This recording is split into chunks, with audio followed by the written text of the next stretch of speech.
So welcome to all. Thank you for joining us today for the FCC webinar on the new Missing Endangered Persons, otherwise known as MEP code, that will be effective later this year. My name is Bambi Kraus, and I serve as the Chief of the Office of Native Affairs and Policy, better known as ONAP. ONAP furthers the Commission's efforts to bring the benefits of modern communications to all Native communities. We assist the Commission in developing policies and programs to address the lack of adequate communication services on tribal lands nationwide. And ONAP plans and leads the Commission's outreach to tribal governments and organizations with the objective of increasing their awareness of and participation in Commission programs and proceedings. So ONAP is serving as,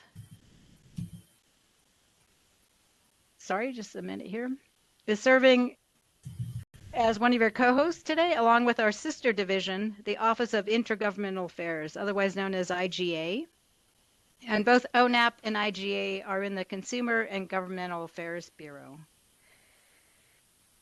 So before I move on to Mr. Emmett Carlton, I just want to say that today's webinar is in observance of the Missing and Murdered Indigenous Persons Day, which is annually designated on May 5th. Out of respect for those who participated in yesterday's community events, we are hosting our national event today, May 6th. So before I turn it over, I ask that we have a moment of silence for those we have lost and those we are still searching for. So just a moment here to remember and think of those who we have lost or are still searching for.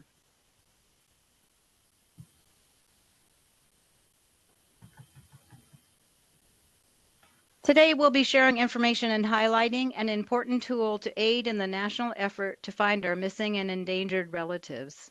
This national effort was brought forward by the National Congress of American Indians and Native Public Media in an effort to respond to the crisis of murdered and missing Indigenous persons. This crisis affects other vulnerable populations as well. In 2023, more than 188,000 people went missing who fall outside of the criteria for Amber Alerts, which focus on child abductions. So at this time, I'd like to introduce Emmett. I'm not sure if he was able to join. Can I just get a quick update from one of my colleagues in ONAP to see if he's joined? Emmett?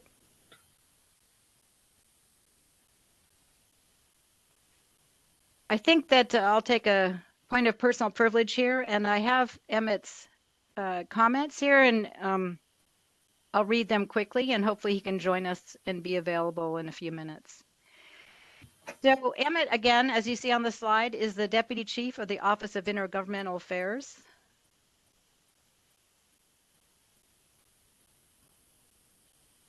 And so IGA was established in 2010.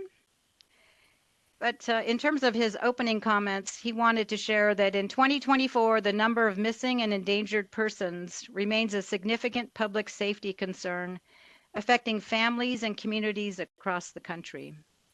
Every missing person case demands swift action.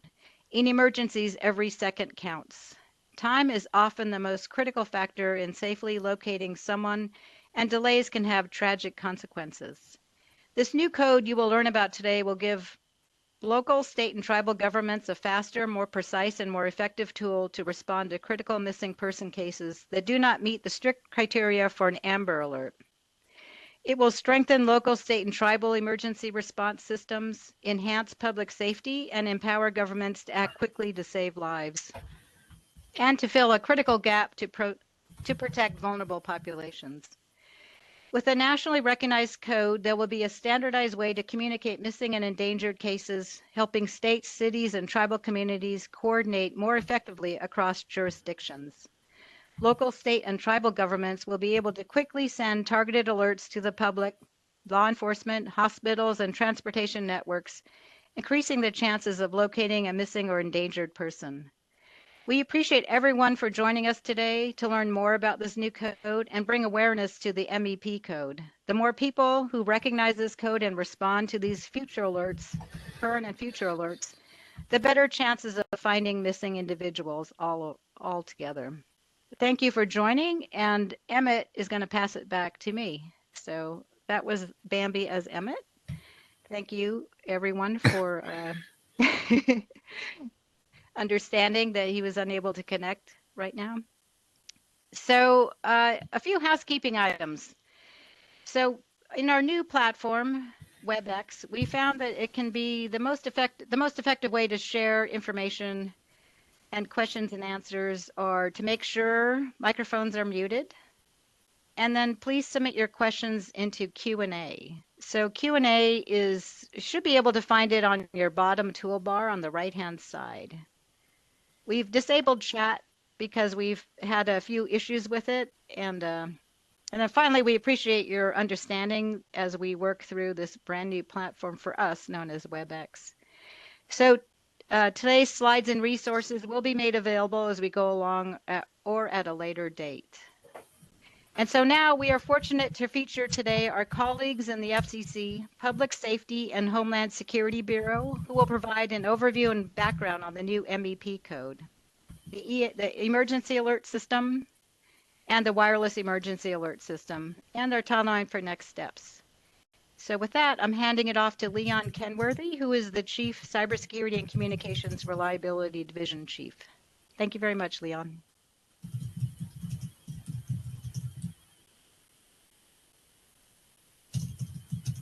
Hopefully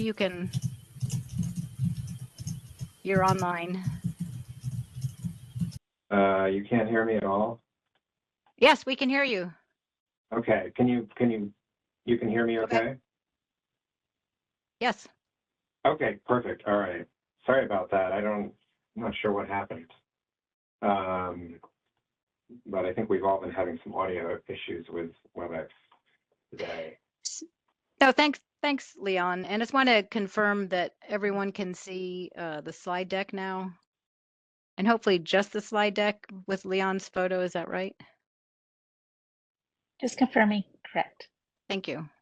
So Leon, if all is good, I'll start advancing the slides as you tell me. Okay, perfect, thanks very much. My name is Leon Kenworthy. As I think Bambi mentioned, I'm Chief of the Cybersecurity and Communications Reliability Division in the Public Safety and Homeland Security Bureau of the FCC. And our division and bureau, one of the things that we oversee for the FCC is the Commission's role in the emergency alert system and wireless emergency alerts. So if you'd like to go to the next slide, please. So I'll start with a high-level overview of these two systems for those who may not be familiar with them. The first system is the Emergency Alert System, or EAS. So EAS and WEA are the two federal public alerting systems that are used to warn the public about emergencies at the national, state, tribal, territorial, and local levels. So EAS has been around in some permutation for many decades. I'm sure many of you have heard, or at least have heard or seen at least an EAS test on your radio or television before. EAS alerts are sent to radios and televisions by communications providers, including radio and TV broadcasters, cable providers, and satellite radio and TV providers, who are collectively known as EAS participants. EAS alerts can be up to 1,800 words or 2 minutes long. And every EAS alert must be sent with a 3-letter EAS event code, which corresponds to the type of event that the alert is issued for. So EAS codes, event codes can include, for instance, tornado warning, tornado watch, flood warning, flood watch, shelter-in-place warnings. One of the event codes is specifically for missing children. It corresponds to the Amber Alert. Event codes do not dictate the kind of event for which public safety officials are allowed to alert, which is generally decided at the state level. Instead, they simply facilitate the transmission of these alerts to EAS participants who decide whether to broadcast a particular alert to the public based on the event code used. Every EAS participant has to participate in EAS, including by setting up physical EAS hardware in their facilities that will enable them to receive alerts or transmit them to the public but they're not required to broadcast any particular state, local, or tribal alerts. Instead, they do so on a voluntary basis. And the second federal alerting system is wireless emergency alerts, or WEA. WEAs are sent, these are the messages that pop up on your phone screen, generally accompanied by a loud, attention-grabbing noise and vibrations. WEA messages are sent by wireless providers to their subscribers. And the message limit for a WEA is much shorter than for EAS, since it's designed to be readable on your phone. Depending on how old your smartphone and operating system are, the alert can be up to 360 or 90 characters. WEA messages can also include an embedded hyperlink to a website with more information about the event that is the subject of the alert. So for example, a message about a missing person might link to a website with a more detailed description of that person or more information about where they were last seen. Unlike EAS, with its many event codes, WEA messages are sent with one of 4 possible WEA classifications. And also, unlike EAS, it is voluntary for wireless providers to participate in WEA, though, as you can see from the bullet, the major nationwide wireless providers all do participate. And if a wireless provider participates in WEA, they have to send every alert that they receive. If you go to the next slide, please. This diagram shows how alerts reach the public. It's a pretty complicated chart, and for our purposes, the most important point is the general flow of alerts from left to right. So for both EAS and WEA, the general principle is the same. Alerting authorities, which could be federal, state, tribal, territorial, or local agencies, decide when to send an alert about a particular event, such as a missing person. And once alerting authorities decide to send an alert, they use a distribution method, generally the Integrated Public Alert and Warning System, known as IPAWS, which is operated by the Federal Emergency Management Agency, FEMA. And they'll use that distribution method to send the alert to communications providers. In the case of IPAWS, it's an internet-based system. So for EAS, those alerts then go to EAS participants who then transmit the alert if their EAS equipment is programmed to transmit alerts with the event code that was used. For WEA, the alerts go to wireless providers who then must transmit the alert to the public. Go to the next slide, please. How do public safety agencies send alerts? So as I mentioned, state, local, tribal, and territorial public safety agencies can become an authorized alerting authority by applying for authorization to use IPAWS with FEMA. We'll share some contact information for FEMA at the end of the presentation. Authorized alerting authorities rely on alert originators who are trained by FEMA to send alerts through IPAWS. The alert originators they write the messages that they want to send with the information they want to convey to the public through EAS or WEA, and then determine the geographic area they want to send the alert to and select the EAS event code. For EAS, depending on the state and broadcaster, there are also alternative ways to send EAS messages. This includes a more traditional EAS distribution system in which messages are relayed from one broadcaster to another over the air until the entire geographic area of the alert has been covered. Go to the next slide, please. So the FCC's role in EAS and WEA. As I mentioned, FEMA is the agency that works to approve alert originators, and they also offer training in how to craft and send alerts using IPAWS. The FCC's role is to establish the technical standards that EAS participants and wireless providers have to follow, and we regulate their participation in EAS and WEA. States are also required to submit EAS plans each year that outline information about how alerts will be distributed using EAS in their states, and the FCC reviews those plans and works with the state committees that develop the plans. But the FCC does not itself create or transmit any alerts. And that's sort of an overview of EAS and WEA. Can you go to the next slide, please? Thank you. Okay, so now the Missing and Endangered Persons, or MEP EAS event code. Sorry, I'm getting some background noise. James? Got it. Yep. Okay, thank you.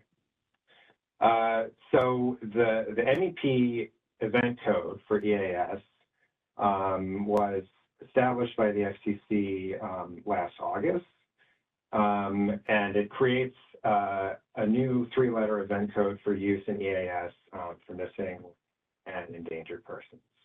Beginning September 8th of this year, all EAS participants will be required to have configured their EAS systems to receive alerts using the MEP event code. And once their software is upgraded, alert originators will be able to send EAS messages using the MEP event code. Next slide, please. So in terms of what the MEP event code does, the MEP code is a so-called catch-all code for every EAS alert that is sent about a missing person who does not qualify for an Amber Alert. There are a number of substantive alerts that that could be sent using the MEP code. So the first is the national alert known as the Ashanti alerts for missing adults. There are also a number of state-level alerts for specific categories of missing persons across the country, including a number of states we've listed here that have specific codes for missing Indigenous people. Beginning in September, these alerts can be sent over EAS using the MEP event code. What isn't the MEP EAS event code? So unlike these alert types that we've listed, the MEP EAS event code is not itself an alert. It's only a mechanism that enables delivery of an alert for missing and endangered persons who do not qualify for an Amber Alert. Next slide, please. So why did the FCC create the MEP event code? The MEP event code facilitates the delivery of alerts by telling EAS participants, radio and TV broadcasters, cable systems, satellite providers, about the nature of the alert. As I mentioned before, EAS participants must participate in EAS, but they do not have to broadcast state, local, or tribal alerts, such as an MEP alert.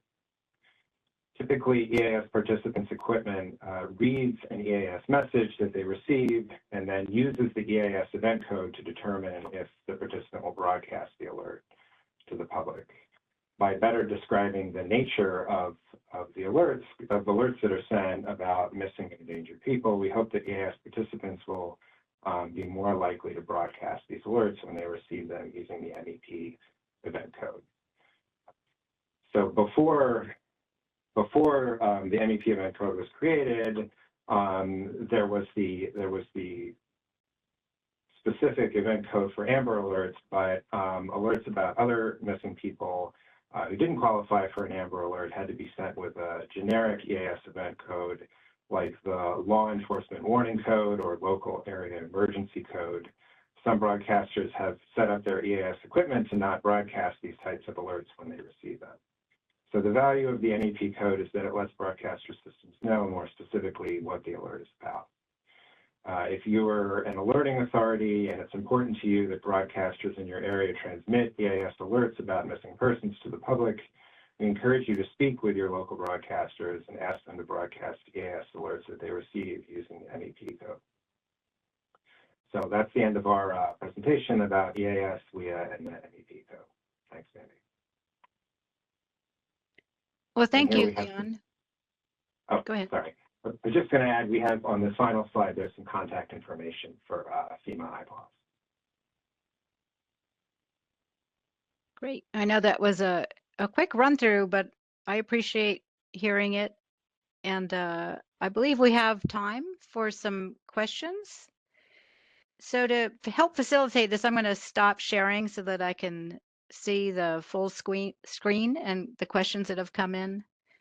And while I'm looking at that, Leon, here's a question, for example, what is the three-letter code for an Amber Alert? I think that it was a helpful example of why that's a 3-letter code for missing endangered persons. Yeah, I believe it's CAE for Child Abduction Emergency, but any of my public safety colleagues on the line can correct me if I've got that wrong. I think you got it right. Fair That's enough. correct. So I'm looking at the questions. I know that it's a lot to read. I'm going to do my best here. I think that we had a couple of other questions that we had received in advance, and I'll read them quickly too to help kick this off. So one question was, what impact will the new MEP code have on existing alert plans for missing and endangered persons? So what would be the expected impact of the new code? I think you explained it earlier that it's another tool and that it would encourage those who are sending the alerts to spring to action. But if you could elaborate on that a little bit, please. Yeah, I think that's exactly right. I mean, it's one more tool. It's not going to affect, I think, the substantive decision about when to send an alert about a missing person, but it will enable alert originators to use this code that specifically tells EAS participants that this is an alert about missing and endangered persons, so that when their systems, when the way they've set up their systems to broadcast these alerts, they'll know what the alert's about. Because we have so many people joining us today and the questions may be, may duplicate, but I'm going to go through them as they came in. So one of the earlier questions was, will more information be shared about the MEP code with participants? So more information.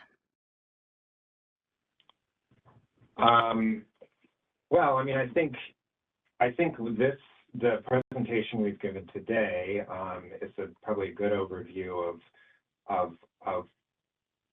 what alert originators need to know. And obviously the FCC engaged in a written rulemaking, and so there's a written report and order that provides more detail on this, which EAS participants themselves should consult. And to add to that, Leon, one of the ONAP staffers, Cranell Alfred, posted a link. Cranell, is this in response to this specific question? Yes, it is. And also, I just provided 3 briefing sheets. That summarize the main topics that we've talked about today, the missing endangered persons code and the emergency alert system. Is that correct? That is correct. So I encourage our viewers to please look in Q&A and there'll be more information there. They're just quick summaries. They're visual, kind of help understand the technical nature of what the FCC's role is. So I think that they're a helpful tool. So another question is, do COGS simply need to resubmit their PAA to get the new event code added? And that would be for one of my technical colleagues to answer. COGS, I'm assuming, is Council of Governments, simply need to resubmit their PAA to get the new event code added. So I think that's probably a question for FEMA because, again, the FCC regulates the communications provider side, and so for alerting authorities, I think you need to ask FEMA. Thank you. And the next question I see is the FCC moving towards creating a unique code for American Indian and Alaska Native people? I mean, we haven't issued any sort of, for this rule was adopted last year, and it enables alert originators to send alerts about missing Indigenous people, as well as any other missing person who doesn't qualify for an Amber Alert. And so, I think our response is that those alerts can, as soon as this event code goes into effect in September, alerts can be sent using this code for missing Indigenous people. But there's not any sort of current plans to create a further code. So just to elaborate on that a little bit, earlier, we shared that the missing endangered persons code is encompassing of all the populations that have been affected by the crisis in their own communities of being abducted or endangered. And in terms of our outreach, we did hear this question, but I think the important point that I've heard is that this doesn't preclude states, for example, from issuing their own state level code, which is what you shared earlier. Yeah, and a lot of states have been creating these indigenous specific alerts. I think New Mexico, it was pretty recent that they enacted turquoise alerts. And so those alerts can all be sent now using this MEP event code. And this, of course, the substantive, the alert message that will go out to the public can mention that the person who's missing is indigenous as well. Thank you. So the next question is, when will the MEP alert go live on the emergency alert system, and who can activate it? So they'll go live on September 8th of this year.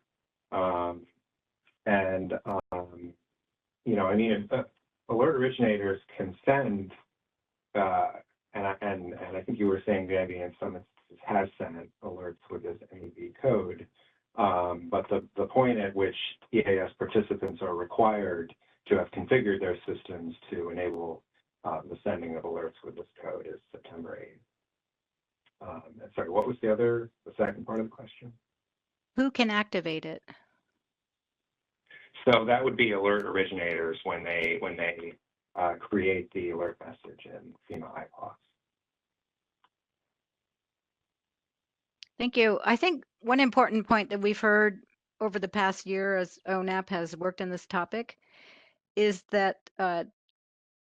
people don't need to wait for the MEP code to go into effect, as it were, on September 8th. They have been sending alerts on missing and endangered persons, but not under this national code that standardizes it. Do you want to share a few thoughts on that? Well, yeah, that's right. I mean, people have had the ability to send alerts using other event codes and continue to be able to do so.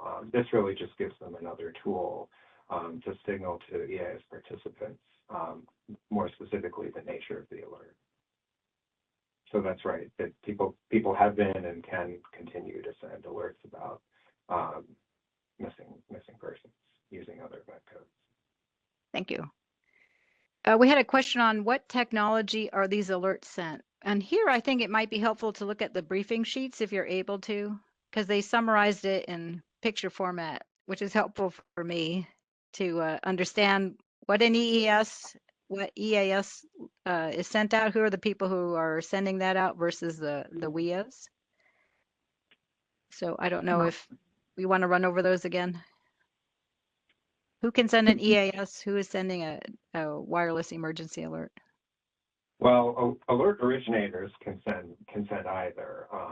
So as long as you're an alerting authority that has someone who's approved as an alert originator, they could send EAS and WEA alerts. In terms of the communications providers that are actually broadcasting those to the public, in the case of EAS, it's over radio and TV. So it's radio, television, broadcast radio and television, satellite radio and TV, and cable providers. And in the case of WEA, it's the wireless providers. Thank you. We're hoping to share these slides later. So I'm going to move on to the next question I see. Is the emergency alert system solely within the United States, or is there the ability to issue alerts in and to Canada? Well, I mean, for purposes of our rules, they only apply within the United States. And this is the FEMA system is a U.S.-based system. I don't know if any of my public safety colleagues have further observations. Sure. I would just add, and this is James Wiley, Leon's deputy, that Canada does have a public alert and warning capability that conforms to the same international standards as the US system. But like Leon said, the requirement to support an MEP code is specific to the United States. And if you were to want to issue an alert in Canada, you would want to use the Canada or the Canadian system. Thank you. Next question is, are TV providers, Spectrum, Comcast, for example, are the TV providers with streaming platforms required to publish EAS messages on their TV streaming services? No, this is for broadcast television. So if someone is binge watching, they're not going to get an alert. Is that right? If they're binge watching, Netflix or Amazon Prime Video, those sorts of services, that's right. They won't I get think an alert. that's the nature of the question. Thank you. It's a good question.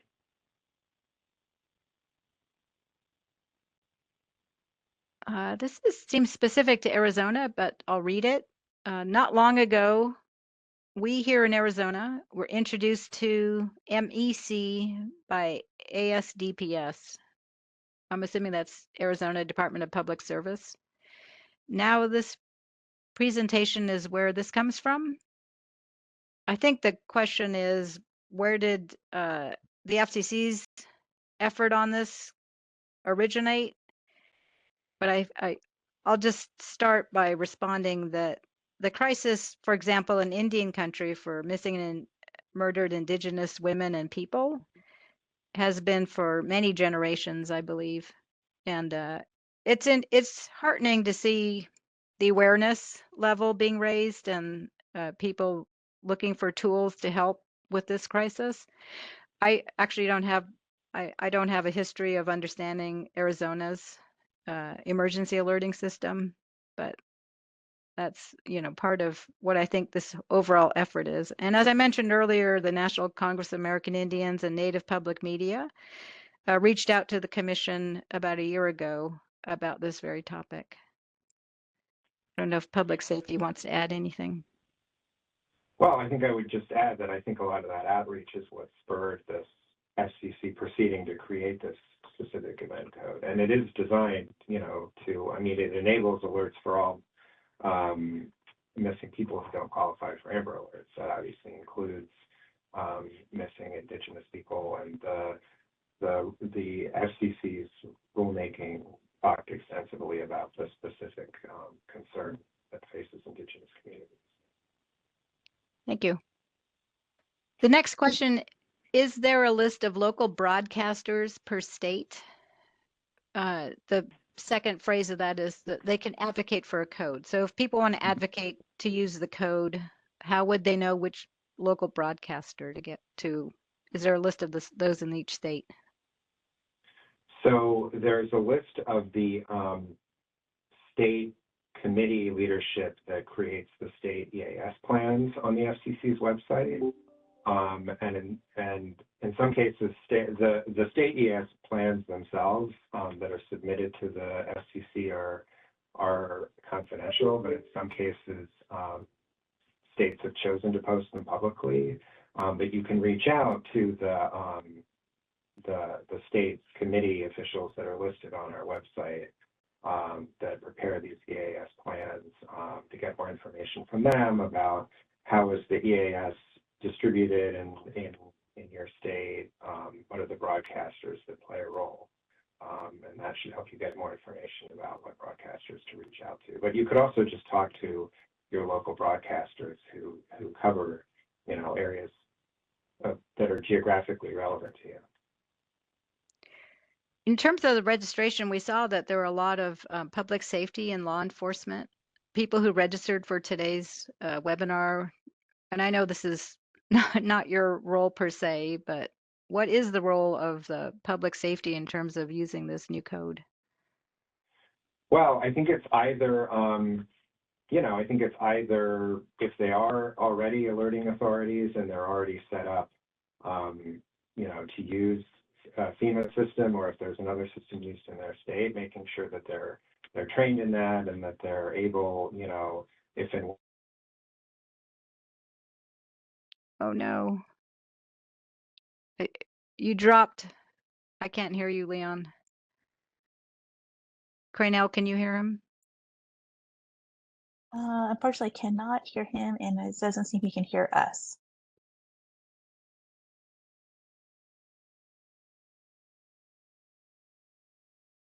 Yeah, it's interesting. This new platform is very interesting. While Liam gets Leon, himself started, I'll introduce myself. I'm Austin Rendazzo, Associate Chief of the Public Safety Bureau, and the emergency alerting issues fall into my portfolio. I'm happy to continue to take questions while Liam gets himself sorted out. thank you. I think I lost track of my question to Leon, but I think it was about the role of law enforcement. Yeah, and I think he got to a good answer there before we lost the audio, which is it's you know, with the extent that a law enforcement agency is already an alerting authority, you know, we encourage you to work with other officials in your state to determine how the MEP code will fit in with your existing and possibly new missing and endangered persons type alerts that you may be interested in sending. You know, and to the extent that you're not an alerting authority, you can either, you know, reach out to FEMA and explore that possibility, or you can work with other officials in your state who are alerting authorities and can assist you in sending those alerts out to your communities as need be. Thank you. Just do a sound check, Leon. I don't know if you can hear us or respond. I now, it kicks me off audio, but I managed to get back on. Okay. Can you hear me? Yep, we're good. Austin jumped in. So it was great to hear you, Austin. Thank you. Thanks. The next question I have is kind of technical, kind of long. Are there any legal or policy requirements for missing persons to be validated by a law enforcement or tribal law enforcement agency before an alerting authority activates an alert using the MEP code? So what would the requirements be in terms of using the MEP code? For example, I think what the question is, Leon, Austin, and James and David, would be that the MEP code is encompassing of all. So I'm not quite sure how specific they would have to be in creating an alert. Perhaps that's a good place to try and start. Well, from the perspective of the FCC's rules, the only requirement is that they be a missing or endangered person who doesn't qualify for an Amber Alert. States, as part of their EAS plans, may and as part of these specific, you know, indigenous alerts or silver alerts, other types of specific alerts may have additional criteria. But for purposes of using the MEP code in EAS, that's the only requirement. Thank you. I'm going to go to this next question, which I think is asking for a clarification between an alert and an event. What is the difference? So, the event, well, there's an event code, which is really just like this 3-letter code that the alert originator selects when they send an alert to EAS. And an event is sometimes a term we refer to that we use just to refer to whatever the circumstances that led to the sending of an alert. And the alert is the actual, you know, warning or notification that is sent to the public. So the event is that there's an abducted person who's that's endangered, and in order to get the message out that you're looking for someone who is more or less older than an Amber Alert person. So you're looking, so I'm just trying to give a scenario of what that would be. Yeah, the event would be the actual, the person the abduction or the fact that the person is missing.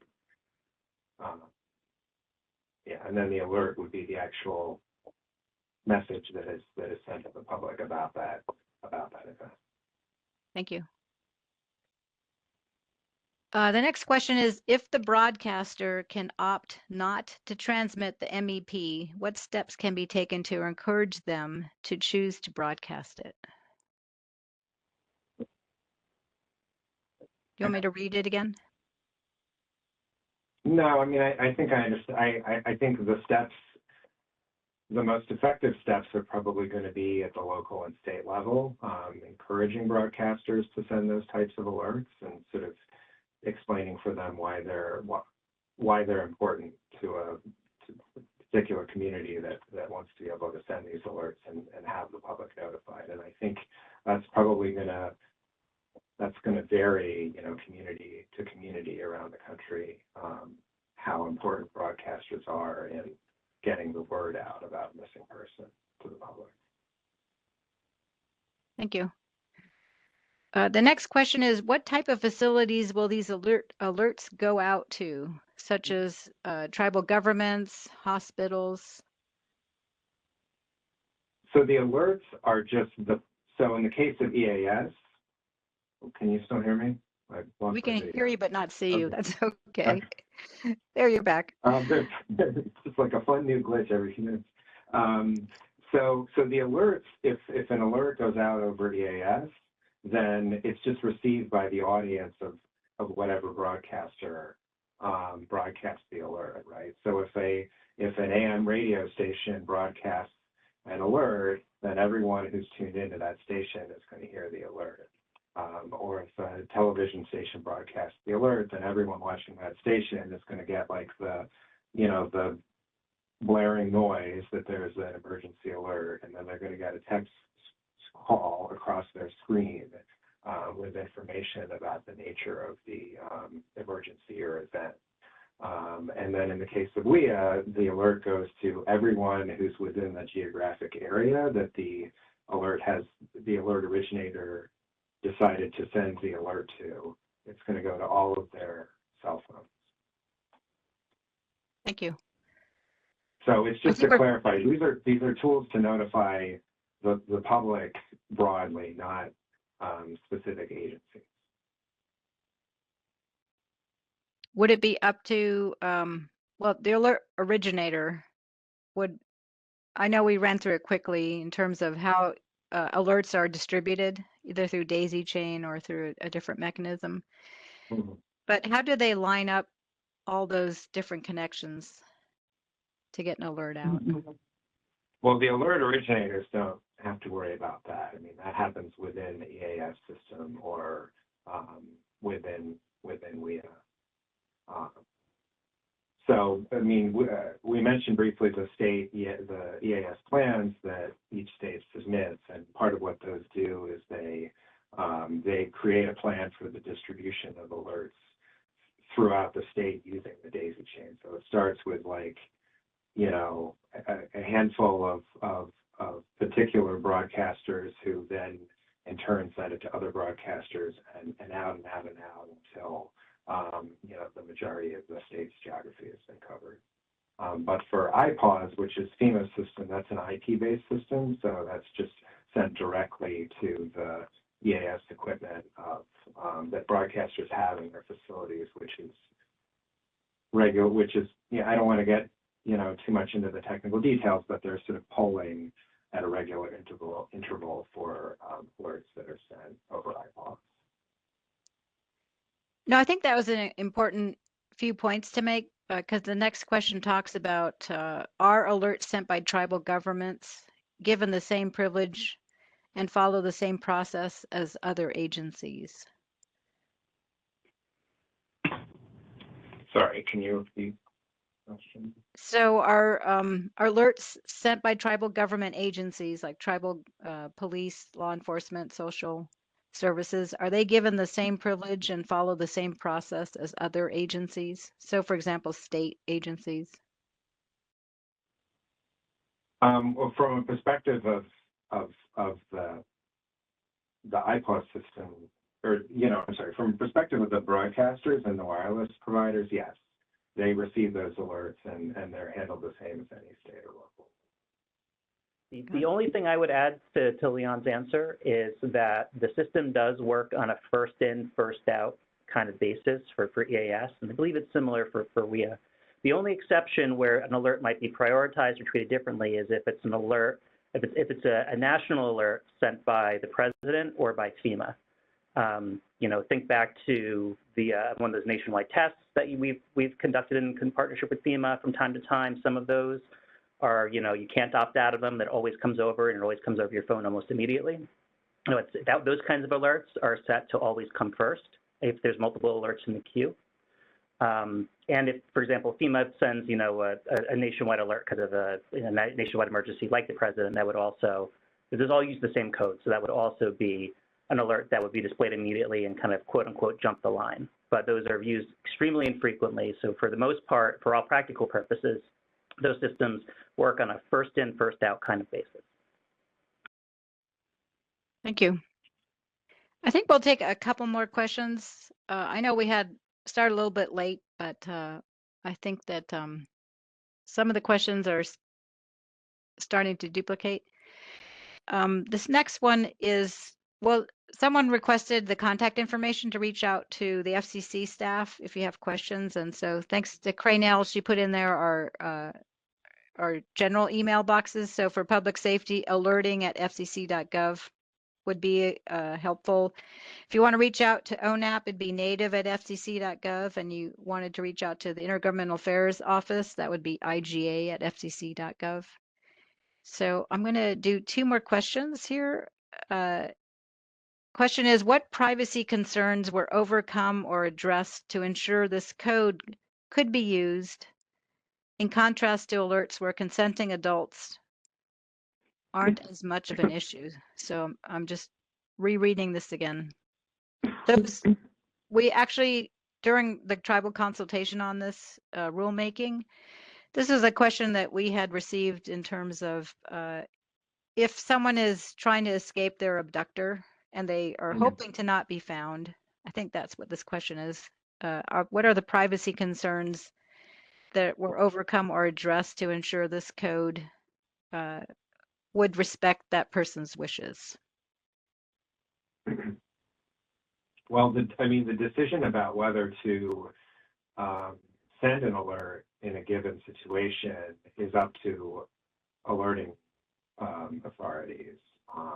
So the FCC isn't really involved in that process, and it's really going to be their decision evaluating the circumstances, whether a particular person who goes missing warrants sending an alert.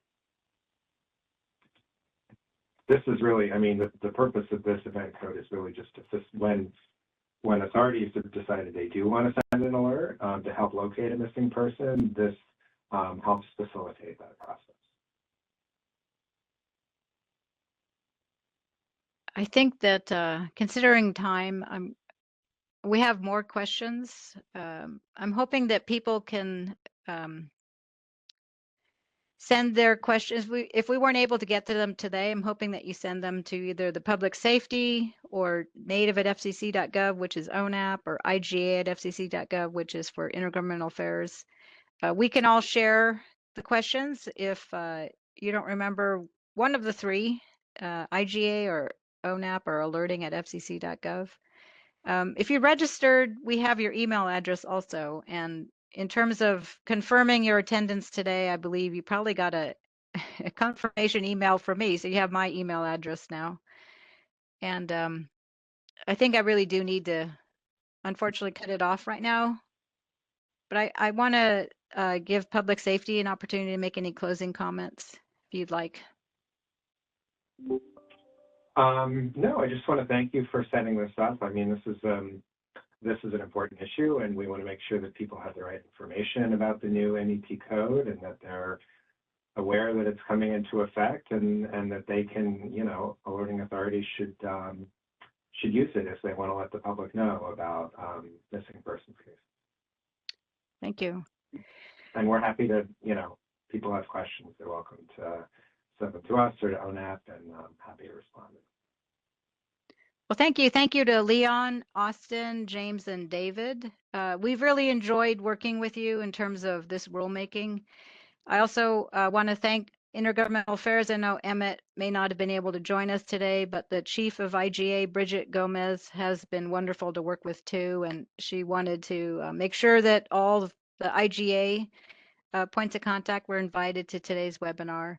And then I want to make sure I thank the ONAP staff, Jack Jackson Jr. and Cranell Alfred, who have been helping behind the scenes to try and work out all the bugs on our new WebEx platform.